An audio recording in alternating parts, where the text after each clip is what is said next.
Hey guys, welcome back to the Pancake Spy, and it's, well, me, back from the dead. So, I'm coming today to bring the first of my 4-part rewrite for Star Wars Episode 8, The Last Jedi. So, this is a direct sequel to my rewrite of The Force Awakens. If you haven't seen my rewrite of The Force Awakens, you should probably go check that out before you watch this one. Otherwise, not a lot of things are going to make sense to you. So, I'm doing this in 4 parts because Force Awakens rewrite lasted like an hour, and I know a lot of people just don't have that time. So I'm going to try and put it into 4 parts to make it more reasonable. And because The Last Jedi is so long as an overall film that it's almost like 4 acts. So I'm just going to keep that in mind when doing this rewrite. As always, I hope you enjoy, and I'll see you guys in the next video. Let's begin. Okay, so my new title for this movie is called Revenge of the Jedi instead of The Last Jedi. My reason for this is because The Last Jedi as a title sucks. It makes no sense to the actual movie because there is no Last Jedi. Another one just shows up. So this is the Jedi coming back to the fight, and their revenge for what Kylo Ren did to them. So, I think Revenge of the Jedi is a better title for this movie. War rages throughout the galaxy. The Imperial Remnant has torn through the Republic's defenses and now have claimed several star systems for themselves. While the war tears the galaxy apart, Rey, a former scavenger with a promising connection to the Force, is brought before the great Luke Skywalker with the hopes that she will be trained as a Jedi Knight. But the war is ravaging the galaxy, and Rey knows she has to bring Skywalker back into the fight if they are to survive. We cut down to the planet of Exegol as Kylo Ren is searching the planet in the hopes of finding the mysterious Supreme Leader Snoke, as the ancient Force user talks to him in his head. Ren soon finds himself in an interesting science laboratory where he comes face to face with the Supreme Leader Snoke, sitting on his massive throne while using Sith alchemy on many different potions that he's experimenting with. Kylo Ren then draws his saber in an attack position, ready to strike at the Supreme Leader, but Snoke merely gives a shrug. He didn't summon Kylo Ren here to fight him, but rather to talk with him. Snoke explains how the remnants of the Empire were summoned to him by using the Force. He then rebuilt the former Empire into the Imperial Remnant, using support from his allies in the unknown regions, as well as numerous secret space stations commissioned by Emperor Palpatine. He then offers Kylo to join him, as they are the only two who truly understand the dark side of the Force. Snoke explains that the Imperial Remnant is only a pawn in his eyes, and they can use it as a weapon to destroy the demilitarized New Republic, and then together, they can surpass the Imperial Remnant, as they are so strong on the dark side. They can do this over and over and over again until they get a government and a military that they like. The galaxy can be all theirs. But Kylo Ren says no. He doesn't want power. His loyalties are to the Imperial Remnant, to all the hard work that those people have put into building this strong army to take down the New Republic. He won't give it up for his own ambition. He calls Snoke a maniac for thinking that he could destroy the very thing that he spent 30 years trying to build, only to destroy it and make something new that he would just destroy again. Calling Snoke a lunatic, he goes to attack the Supreme Leader, but Snoke sends a tiny bolt of Force lightning, sending the Dark Jedi flying. Snoke, with an angry grimace, uses the Force to telekinetically grab Kylo Ren and growls at him, "Kneel, Ren. Kneel." He then releases Kylo, and a hesitant Ren decides to bow before Snoke, though he gives him the stink eye the entire time.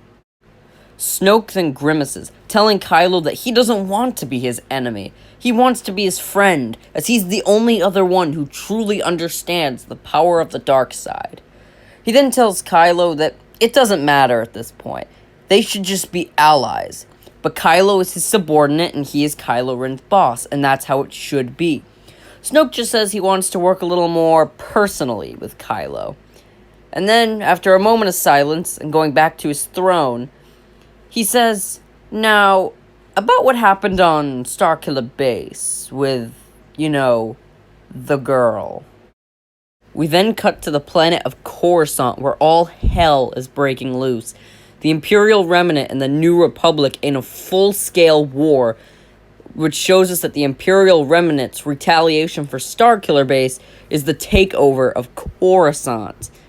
We then zoom in on a singular X-Wing as he moves his way through the different turrets and TIE fighters, zooming around and showing us that he truly is the best fighter pilot in the Resistance. As he flies around, taking out every different turret, we then go to the cockpit and we see Poe Dameron. He expresses over his comm channel how crazy of a move this is by the Imperial Remnant, bringing their entire fleet to Coruscant to take them out. We then hear on the other end General Leia Organa Solo. She expresses that she believes this is in retaliation for what happened with Starkiller. We destroyed their base, they're going to destroy ours. And how she was actually surprised at how big the fleet was. She wasn't expecting such a big movement so quickly. Poe explains that was probably the reason they're losing, is because they were expecting them to underestimate their forces. And now with the full power of the Imperial Remnant they are seriously losing. He then cuts his comm channel and goes to the ground. And on the ground, we can see that it's even worse, as the Imperial Remnant is just bombing the city planet endlessly, tearing it to shreds, with walkers and TIE fighters and everything. We then go to Finn, who's leading a small strike force of New Republic soldiers. He's only really shooting in self-defense, as he doesn't want to kill his literal brothers, who are brainwashed and doing this on command.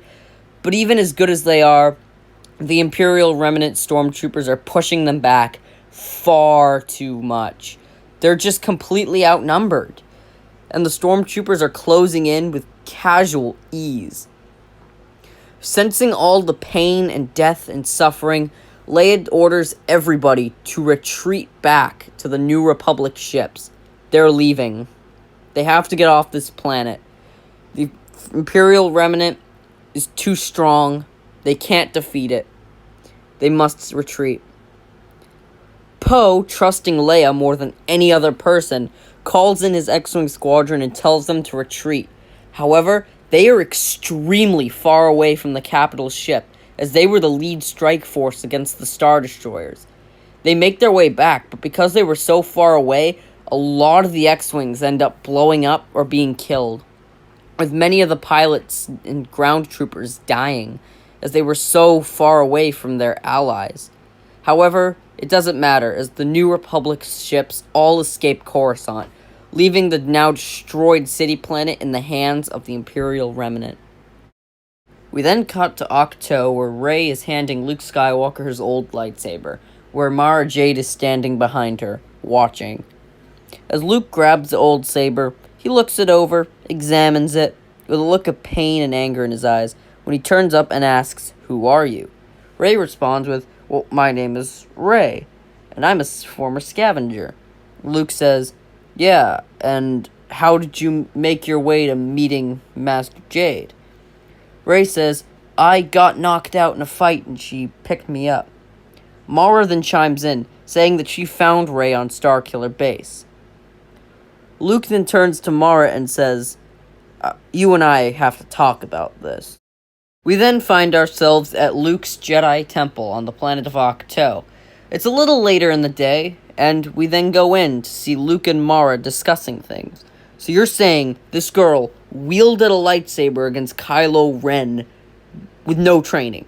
Mara responds, "Yes, and she was using Force abilities against him." Luke responds, "I don't know, Mara. It's not that I don't want to train her, I don't want to fail her." Mara says, Luke, by not training her, we're going to fail her. She has so much raw power. She needs someone to teach her. Luke responds with, I really don't know, Mara. I don't want to fail her. I don't know if I'm the right fit of a master. Mara then responds with, we have to try, Luke. We have to try and teach her. We can't fail her like we did with Ben. With, I know, I get it, Mara, I get it, Luke says, completely interrupting her. We then see outside this room Rey, who's pacing around very nervously, awaiting the answer to whether or not she's gonna become a Jedi. That's when another figure approaches her from behind. Hey, you lost, kid? I don't recall seeing you around these temple halls. Rey then turns around and says, oh, sorry, my name is Rey. I was found by Master Mara Jade there discussing whether or not I'll be trained as a Jedi. Hey, sounds nice. My name is Kylo Katarn. I'm the battle master of this academy. I hope to see you out there to train you in lightsaber combat. Rey smiles sympathetically. That'd be great, but I honestly don't know if I'm going to be a Jedi. Master Skywalker seems very conflicted on the matter. I don't really think he wants to take me in. Kyle gives a little bit of a frown. That's too bad, kid. You seem like a promising student. I'd love to train you. But I gotta work with Master Skywalker. Then Mara Jade exits the room and says, Master Skywalker has allowed you to take a singular test. If you pass this test, you'll be eligible to be trained as a Jedi Knight. Rey looks at Master Katarn and then at Mara with a beaming smile on her face. I'm ready, Master. We then cut back to Kylo Ren as he is sparring intensely with the rest of the Knights of Ren. He's fighting extremely aggressively, not only disarming, but completely dismembering and even killing some of his own knights, letting his rage and his emotions drive his actions. He is completely in tune with the dark side, going as far as to kill his own knights. After the knights begin to back off, Kylo calls out, challenging anyone who would even dare come to face him again. That's when one of the Knights of Ren, Torian Ren, jumps out and ignites a red lightsaber, challenging Ren to a duel, and saying, fight me if you dare, Kylo Ren. Kylo quickly accepts the challenge, and the two fight rather intensely. Torian fights better than any of the other knights we've seen, and they fight extremely intensely. However, Kylo Ren ultimately gets the advantage, basically calling on his sheer rage and power, as well as simply being more skilled and powerful than the Knight of Ren. But Kylo spares his life out of honor, telling Torian that he's grown even stronger since their last sparring session. He compliments him on his excellent saber skills and his power in the Force, and how he's so worthy to take the mantle of the next leader of the Knights of Ren once Kylo Ren has fallen. Torian gives an approving nod. He tells Kylo how he's waited his entire life to be truly worthy. He's ready for this. He's so honored to be known as the second in command, and proud to be the only other Ren to be wielding a lightsaber. He only hopes that his skills and power will be enough to gain approval from Kylo. But Kylo says he already has his approval. He's already the second best. He was worthy of wielding that lightsaber. And he's worthy to take the mantle once Kylo Ren steps down. He tells Torian to continue to practice in his training, and one day he'll be even stronger than him. That's when General Hux enters the room and tells Kylo Ren, we have our lead on the Republic fleet from Coruscant. We know where they are. We're moving in to engage now.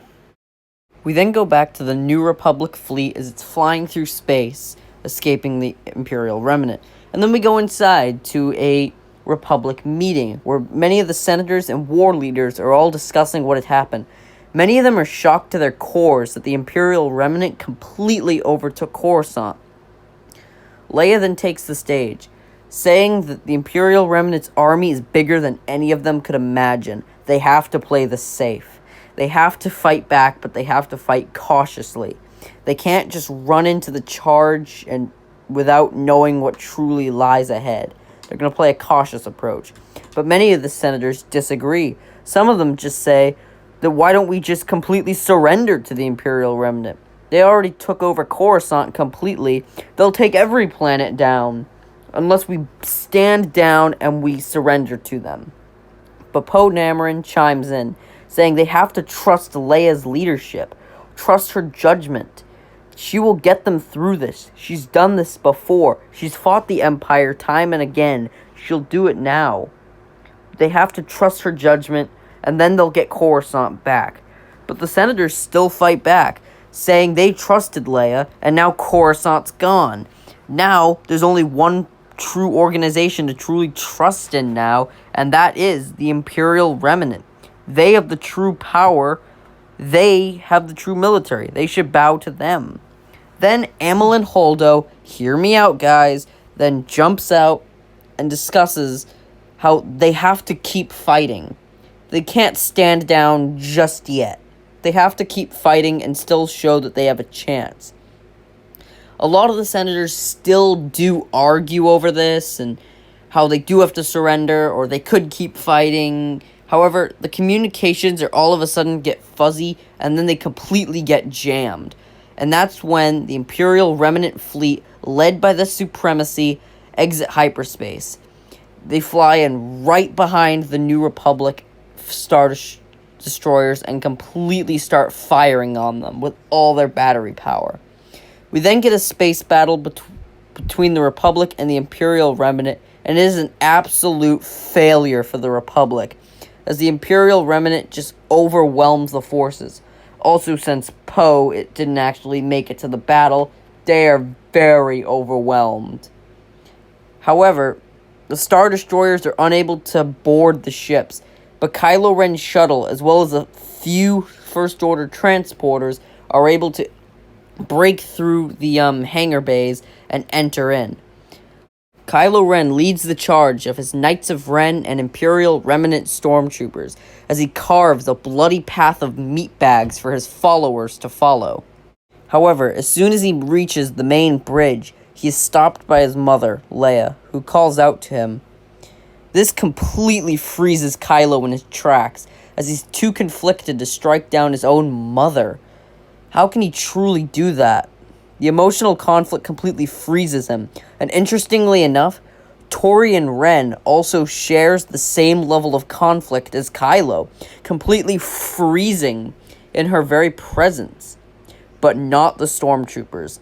They all open fire on as many of the senators and officers as they can, with many of them, including Leia, Holdo, and Admiral Akbar, escaping, but the majority are killed.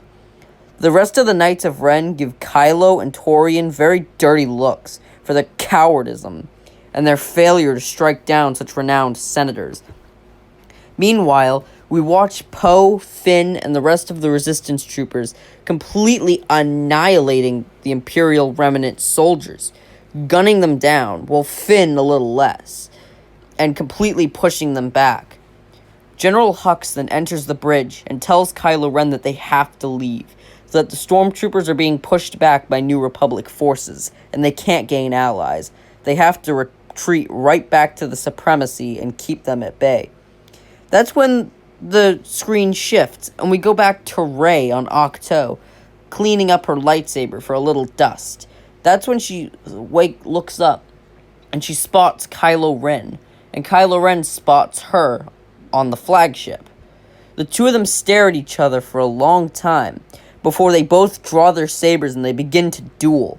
This duel would play out similarly to the one in The Rise of Skywalker between Rey and Kylo on Kijimi and the Star Destroyer, and you could even have some fun with this. Maybe Kylo pushes Rey into a wall on the ship, but Rey on Ahch-To is completely out in the open, and she bumps into an invisible wall and falls down. However, we turn to General Hux and the Stormtroopers' point of view, as it just looks like Kylo is swinging his lightsaber in midair.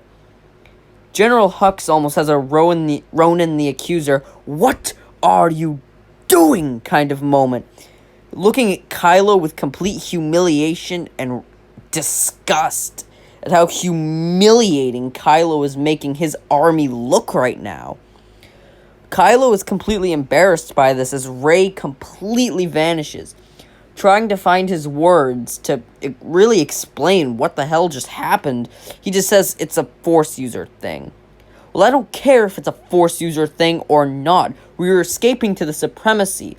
Get back to the ship and stop humiliating the army you chose to lead.